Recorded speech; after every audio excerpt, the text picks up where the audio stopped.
All right, today we're going to cut out a nightstand. Um, so what we're going to do is we're just going to start with our cross cutting. We've already done the cut list. Now it's just a matter of cutting it out. I've designed it such that on the nightstand we'll probably have to label each piece so we know which is which on here. That way if there's a defect we can go around the defect. I think I did the same kind of thing on the bookshelf. And we have to do the same kind of thing here. So we're looking for defects on our board. And this side looks really good. There's always two sides to a board, just like there's two sides to every story. And this board just looks like a real clean, pretty board. There's a couple of Mars in it, but it's, you know, pretty minor. Everything looks real nice on this board. So I can just do a quick layout for you. So we have two pieces at 25 1/4 or letter A's.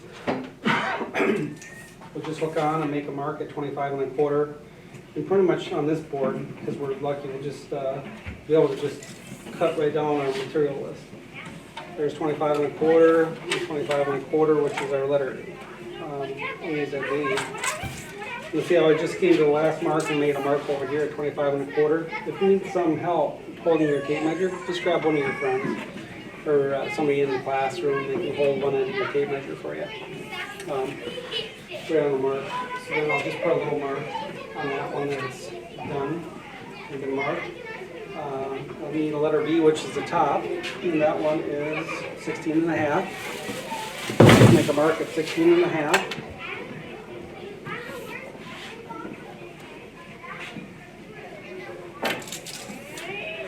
And if I was actually doing this, I'd be looking at widths, and if there's a big defect like right here, I would probably be trying to find a piece of the assembly that's actually would fit on there, and I want to cut that defect out eventually. So right now I'd be cutting this way, but when I go over to the table saw and cut, I'll be cutting for the width, okay?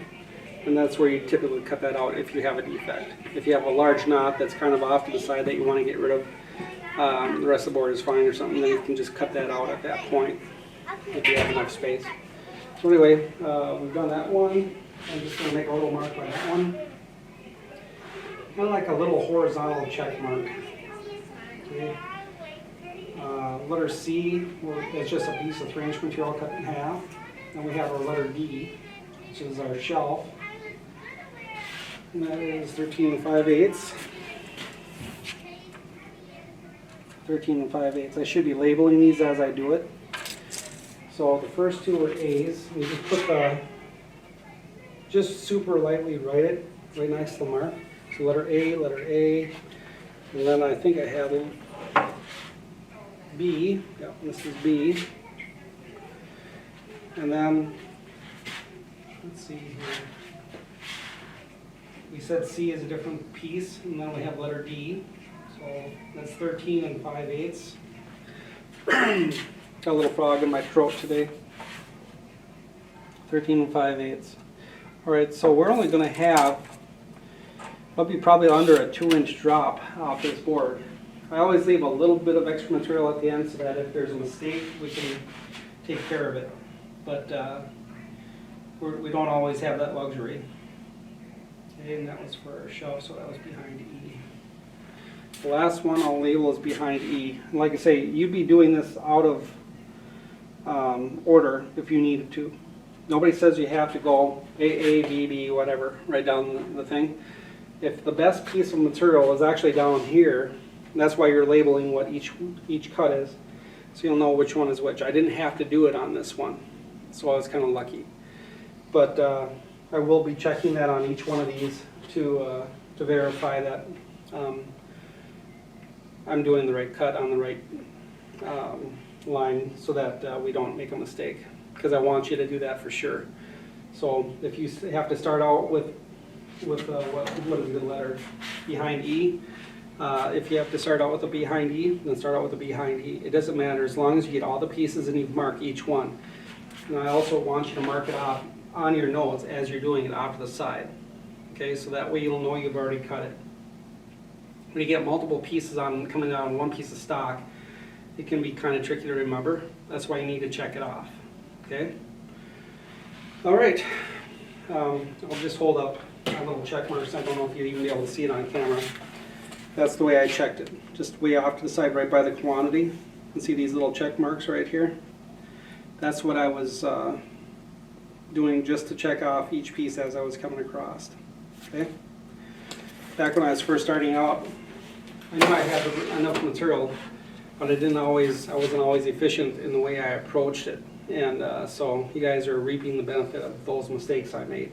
So hopefully you won't have to make the same mistakes. All right, so let's go ahead and clean up this end just a little bit. I'm going to take a 16th off.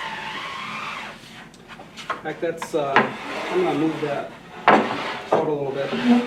Your stand should be able to hold the stock without you holding onto it hardly at all.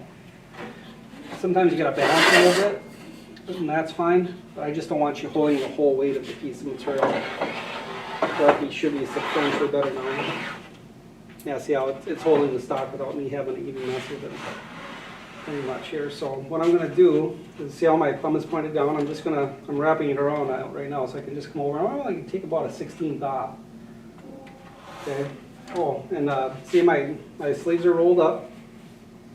I don't have hearing protection on today because this is not a real loud machine. When I start running the tables, I will be using hearing protection. I've also got my safety glasses on. These do not have side shields on it. Yours do, and yours are actually better than mine. You should always have side shields. All right, let's go ahead and cut.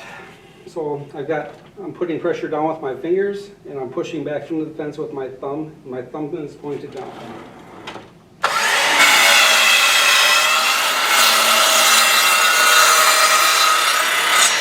There we go. Nice clean cut. Now we had already kind of scaled off the way we want it. These aren't accurate because we got curves and different things involved. All they are there now to do is tell you which letter to cut first. So letter A is 25 1/4. So I'm going to come about 4 inches in. I'm going to mark it off at about 25 1/4. You want to cut right through the center of the line. Humans have a tendency to line things up without even thinking about it. So you want to have your line, when you draw it, to be in the center of the mark on the tape measure. And then you want to mark right in the center of the line. I think I already said that. And then just slide this over. You'll be able to bring the saw over. And I'm working from left to right, which is my way of doing it. And I'd appreciate it if you guys did the same thing. That way it's less confusing for me and I can teach you better. I don't have to think about it as much. All right, I think I'm ready to cut. So now I'm just going to cut this piece, and my thumb is pointed down.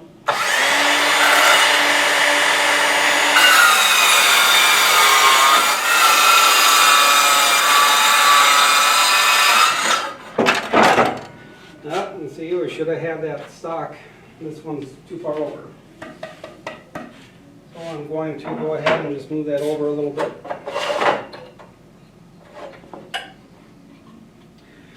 Now we can see if we can use the quicker way to do it here.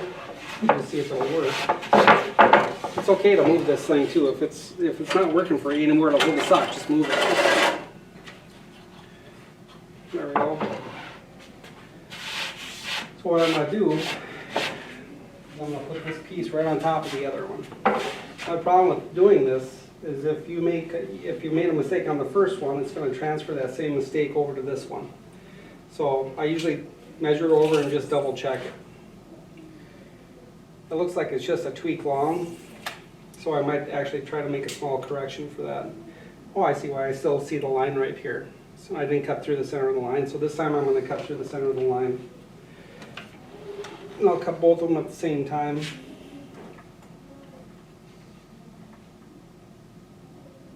There we go. That should be better. All right, this is a little saw and it's really not made for big heavy cuts. I'm using my left hand, right? But I've got my thumb down, I'm pushing back towards the fence. And so when I bring the saw down, the motor might hit my fingers a little bit, but you just lay your fingers down and keep your thumb up against it, it'll be fine.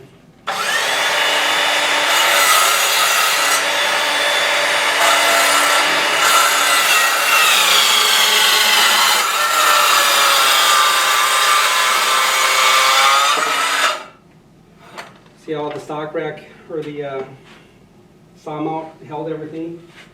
That's what you want. Okay, so we got both of our A's made, and we can cross that off our list now. So you just, this time I want you to actually mark on the 2 in pencil, always using pencil, not a pen. Mark that off, okay? There's 2 gone. Now say if you wanted, if you only had 1 cut, you could cross off the 2, make a 1, and then you, when you get the 1 cut, then you check that one off. Okay, you understand how that's working?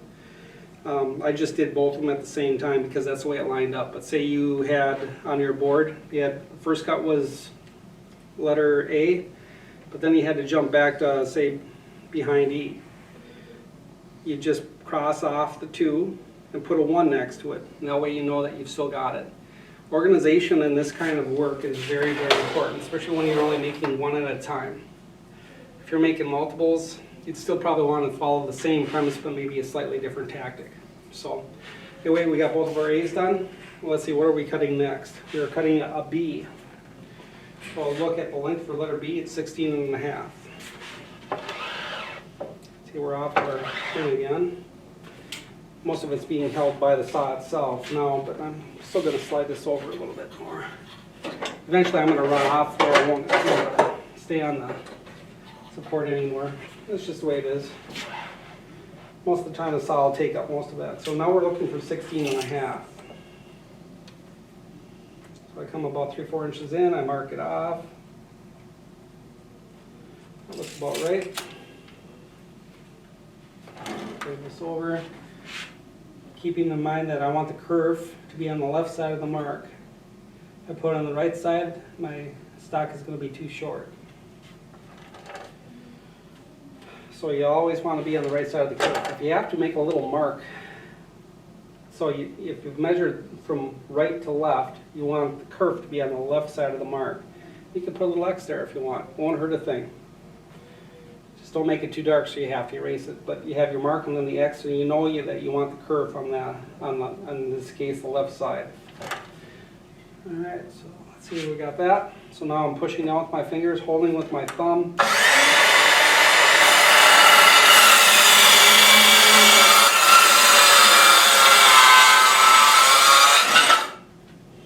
Okay. See how I'm putting the dust right into the basket every time? That's going to save us a lot of time cleaning up if we do that kind of thing and stuff. So, all right, so this is letter B. There's really not a good place on letter B because it's the top and you're going to see all 4 sides. So I think I'll just really lightly write it. Actually, it's already written right here. Sometimes I'll put it on the end. So if it goes into a rabbit or a dado or something, I'm not going to see it. A great place to put it is right here. I'm just going to label it right here. It's already labeled. I'll just put a line underneath it. Oh, this is kind of interesting. Remember how I just had the links and I put the letters by the marks? If you look on here, I don't know if you can see it, but there's a little mark right here. That shows you how far off we'd be if we had just gone with the mark. We'd already be about 1/8 inch short. That's from kerf and different things that would change the length. So that's why it's so critical to measure again and don't adjust those measurements. Now I'm going to cross off letter B. And these letter A's, I forgot to label those, so I'm going to label those letter A. Okay, that is done. We've got 3 of our 5 pieces made. Now we jump down to D, and we can verify that. Right here, we got 2 pieces left. So what did I just make here? I made a B. I made 2 A's and a B. So now I should be making letter D. The D, I actually cut it off. I should have put it on the other side of the line. So that's what the problem is with that. Right now it looks like it says behind E, but I know that I'm supposed to be making a letter D. So 13 5/8. And the reason is I just cut it off right over here. So, what did I say it was?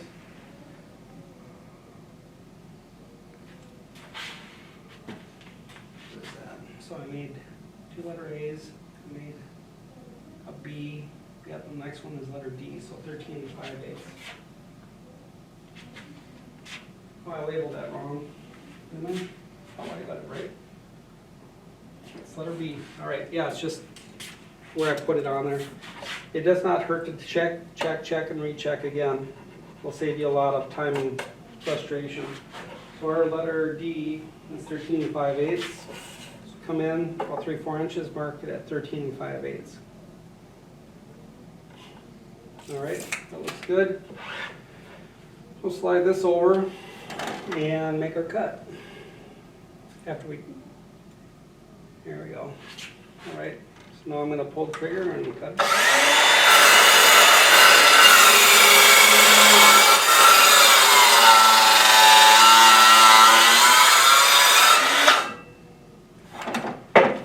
Sounds like the battery is beginning to give out on me. So that was letter D. So this one is actually encapsulated, so I'm going to put it on the end. So letter D, and then put a mark underneath it so that I know that it's letter D. Otherwise, if you did that and you didn't have the mark, it kind of looks like a P. All right, put it like that. That's a done deal. We cross off letter D, and then we just have behind E, which is 13 5/8 as well. Come in about 3-4 inches, mark it at 13 5/8.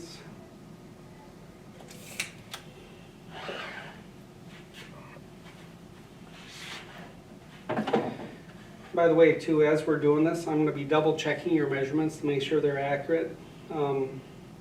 I know you guys don't measure every day, so we just need to be real cautious about how long everything is. I talked about making a standard for each of these cuts like we did over there with the white melamine, and I might do something similar to that so we can actually do comparisons. And that's a way to check things very accurately. So it's kind of a good way to do it. So anyway, now I'm just going to verify it right here.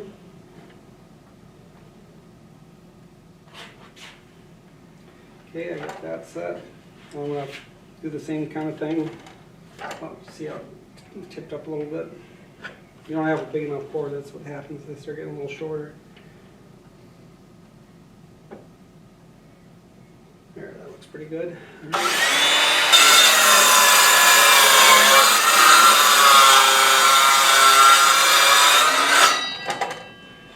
All right.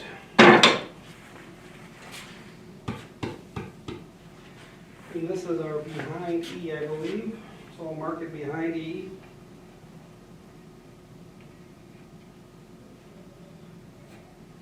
Okay, so I'll cross it off the list. Got that one made. They should be identical in length, and they are really close. That's nice. All right, so that's all of our general. Oh, I guess I could cut the two other pieces. So we got our letter C and we got our letter E. I can cut out of 1x3 material. I just run over and grab a piece quick here.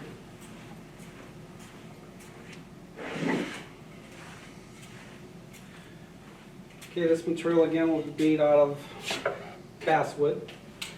So we want to grab the basswood 1x3, not the pine 1x4. So, all right. So let's see. Our length is 13 1/2. It says we have two of them, but you got to remember that there's two. Oh, I'm only going to get one more out of this one. There's two on there, but you're going to cut it in half. So that's why there's two. Okay, so we will go ahead and cut that off.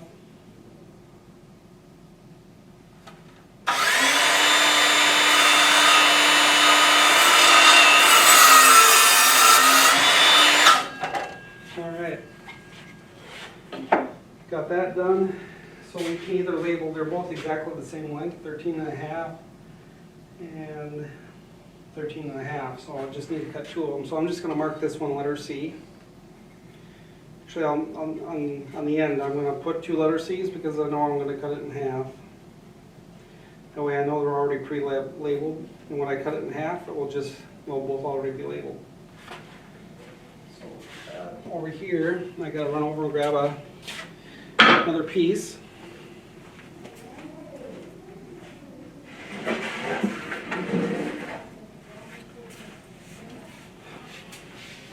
And so we got a longer piece of material again, so we can move this back out. And we'll just use our old trick. We'll clean up. There we go. We'll clean up the end. They're really rough. Sometimes you gotta take off a 1/4 inch or something even so.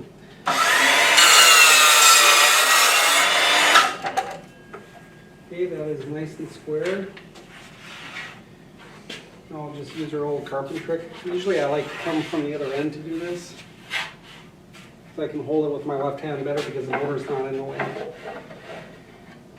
Like it or not, most machines are made for right-handed people. So left-handed people don't feel bad about it. It's just the way things are.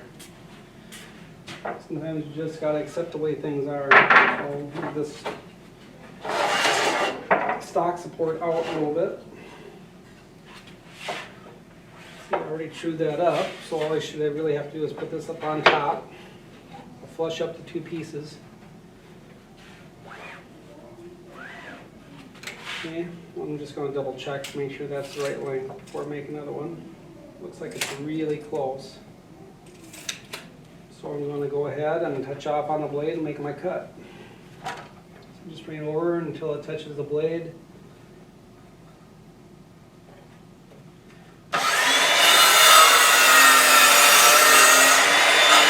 Make the cut. Perfect. Alright, so one was letter C. Oh, I must have nicked it just a little bit more than I thought. I cut off my letter C's. So that was letter C. Oh, but it's not done yet. I just crossed off, but remember I got to cut it in half. So it's not done yet. So what you can do next to letter C is just, I'm going to show you on my drawing here. This is what I do. I actually do this. So you put a R right here. R is for rough. R-O-U-G-H, rough. Okay, so R is for rough. And that just means that I've got the piece rough cut to the right length. That doesn't mean that I finished it though. See? And so that's what R is for. That's going to help me remember to come back and rip that little piece of wood. Okay? Alright. So the other piece I labeled one C, and the other one is letter E. Again, I'm going to mark it on the end grain because I know the end grain is going to be hidden and I won't have to worry about having sand off a lead mark. So here we got that. I can cross off letter E because it's maintenance the size. Alright, let's go ahead and do our ripping. Okay, now we're going to take our pieces of wood and rip them. They're all labeled so we know what to do with each one. There's a couple of them that might be out there. There's at least two that are all ready to go. So we're looking for letter, let's see what it would be, letter E, which is this 3" by piece. The other one's got to be ripped, so we're going to keep this. So what you're doing is you're actually going to separate out the pieces that you do not have to cut. That way you don't make a mistake. So behind E, one needs to be ripped. Letter D has to be ripped. So I'll put this over here. We'll put our C over here.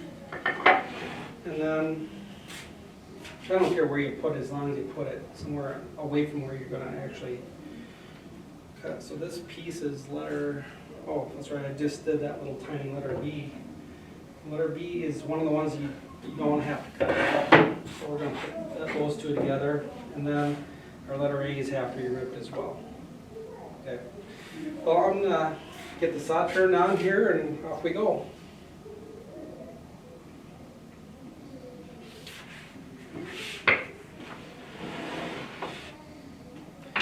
Our first dimension is we're doing letter A, so that we're already cut the length 25 1/4, so we have to go to 11 1/4. So on the right side of the fence, there's two of these gadgets here.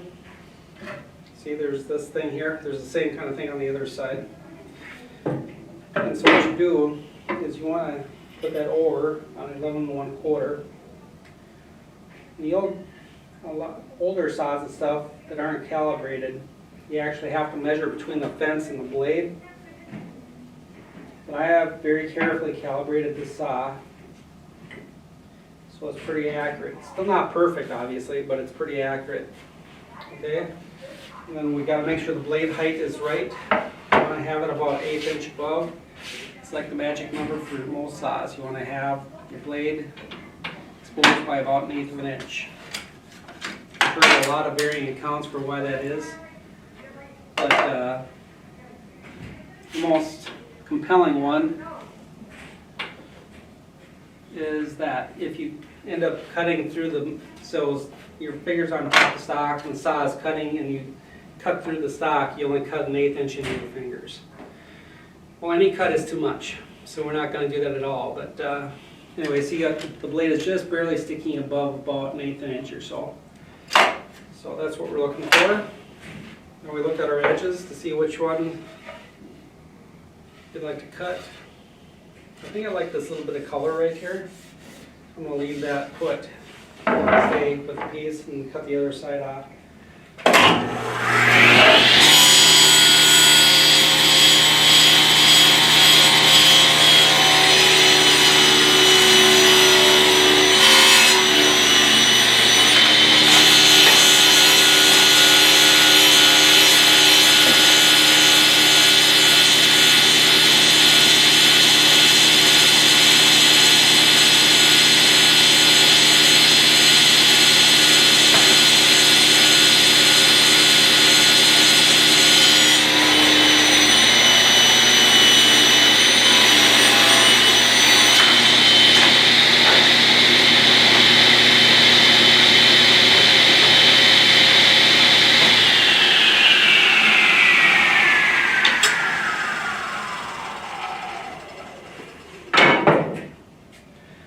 I just wanted to share with you a little bit of shop safety. You should, this slot right here in the saw, your hands really shouldn't be much closer than that to the stock when you're cutting. My old instructor said you should never be more than about 3 or 4 inches from the blade, but I'm saying this is just a better mark to go by. So let's just use the slot. So when you're cutting, I would prefer not to see your hands this close. You should be using a push stick or a series of push sticks. I always keep a couple of sticks around on the saw, so before you're cutting, you'd actually see you could use the saw or the push sticks to push the stock through and hold it against the fence. So that's just something I want you to remember. It's a safety thing. The other thing is when you make your cuts, you really should have an off-heat table here. We don't have them there today so they can see better. So anyway, when you're cutting, you finish the cut. Never let a piece of stock stay in between here. This is where you get a kickback. What happens is the blade will actually hook onto the stock and throw it back behind. So when anybody is cutting on the saw, nobody should be back here at all, in case there's ever a kickback, just for safety. And the other thing is, that's the biggest thing. You just don't want it to bind in here. So anyway, so when you're cutting, finish the cut. Nobody's back there, and you don't want any, just do what I'm saying there and you'll be fine. So these are done, so we'll cross these off. These are our letter A's.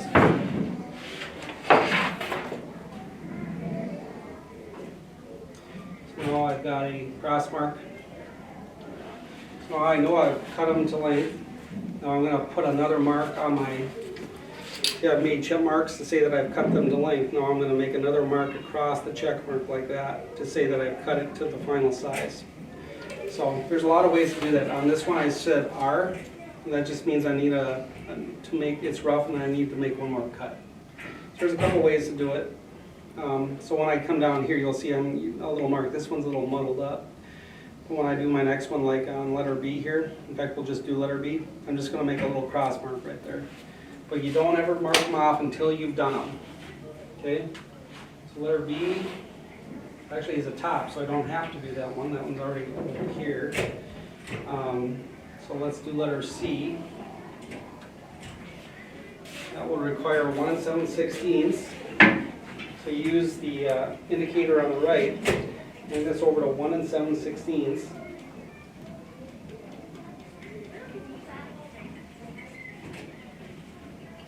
And tighten it down. This one's already marked twice, so now I'm going to cut that one. So earring conduction back in.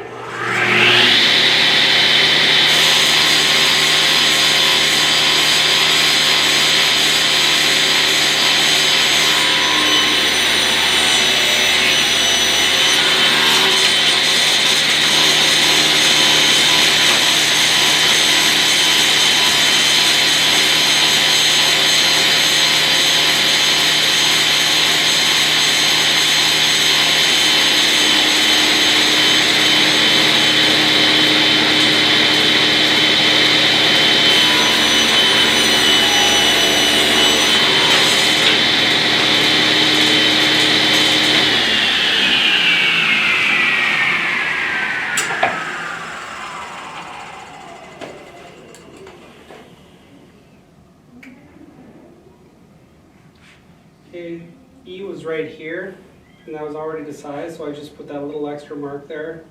And behind E, I just finished the last cut at 10 1/4. All we have left to cut is the back. And I think we'll just go ahead and take care of that since we're here right now. What I'm going to do next is I'm going to cut a piece off the end. I've already determined the best usage of the stock for you. And so we're just going to cut off the stock on the table saw. We're going to cut this way first, across here. And we'll be able to cut the other 3 pieces out this way. Typically when I do this, I usually do it all at one time instead of one at a time. And so I think we'll just, I'll probably cut it this way for you guys first, and then you guys can make the rip. So cross cutting is this way, across the grain. That's why they call it cross cutting, and then ripping is always with the grain. So that's something you should probably know. And Don might help me just kind of guide the stock through the fence. So if you see an extra set of hands coming and going, it'll be Mr. Schmidt. So anyway, we'll go ahead and make the cut. Oh, we should adjust the saw the right height while we're at it here. With sheet stock, it's a little harder because it's hard to get it to 1/8 a lot of times. Because if you're a quarter and then it warps a little bit or flops around on the table a little bit, it won't make the cut all the way through. So that is the one exception to that rule, I think. You probably want to have it about a quarter above.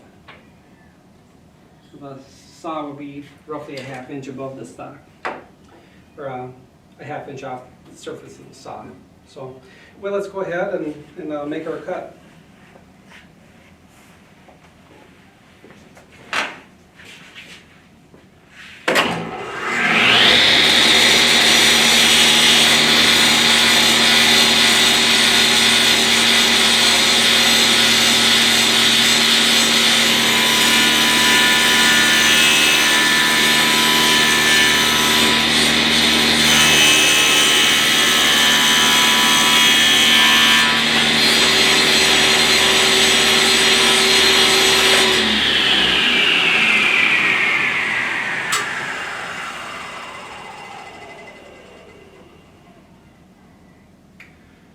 And I don't know if you can see it, but our stock support tables work perfectly. They're exactly the right height. Everything glided right out, just exactly the way they should.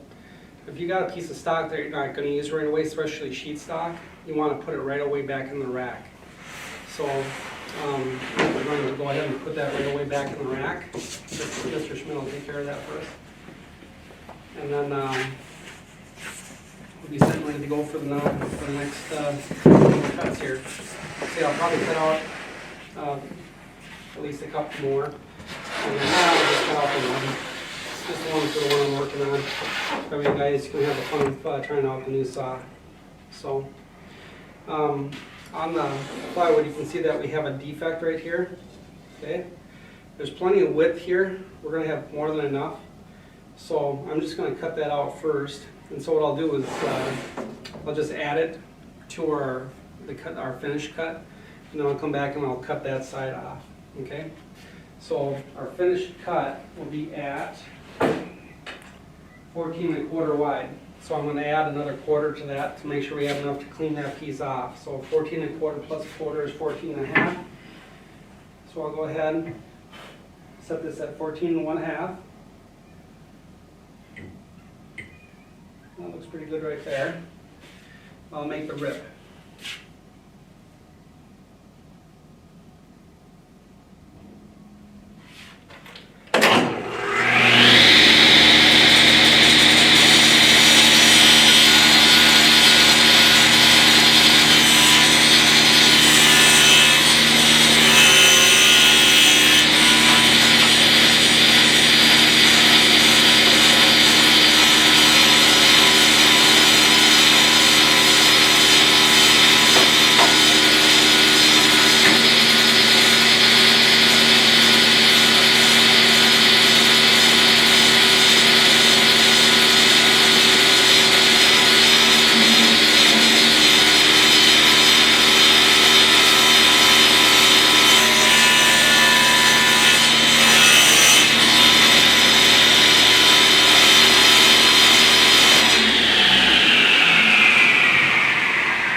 And our back is letter F. So on the end, I would write letter F like right here. Just little letters. There. Okay, you can mark it a couple places sometimes. That way you don't have to look around real hard for the letter. I usually mark it 2-3 times on a piece. That way we'll know we have the right one. And also, it's the only piece of 1/4 inch material that we have on the whole thing. So we'll know that this is the right one. So the way to drop, I'll just put that back in there. We know it's already the length. We don't have to chew it up or anything. All we have to do is go ahead and use it. So just make 2 more rips out of that one, and we'll have enough stock for 2 more nightstands out of that. So anyway, now we're going to move on to doing some rabbet and dadoing. So we'll do the rabbet over there. We'll do the dado here at the saw.